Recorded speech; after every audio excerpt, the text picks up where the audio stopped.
قديش عملت عصير كله كوم وهذا العصير كوم. يا جماعة برطب القلب بهذا الشوب يلي احنا فيه. رهيب رهيب رهيب ولذيذ لذاذة ما بعده لذاذة. عن جد لما تجربوه حتدعولي عليه. شوفوا الجمال حبايبي، مثل ما تعودنا ما تبخلوا علي من لايك وتعليق ومشاركة للفيديو. يلا نبدأ.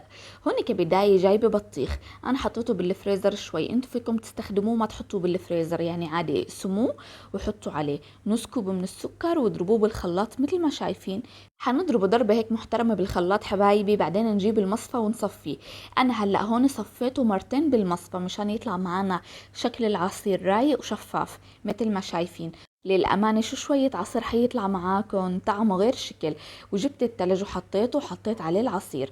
هلا فيكم تشربوه هيك، فيكم تشربوه مثل ما أنا قدمته، يعني بطريقتين. جبت الكوبايات وحطيت فيها قطع من التلج وحطيت نصها من عصير البطيخ، والنص التاني اي مشروب غازي عندكم فيكم تستخدموه. ويا سلام اطيب من هيك ما في.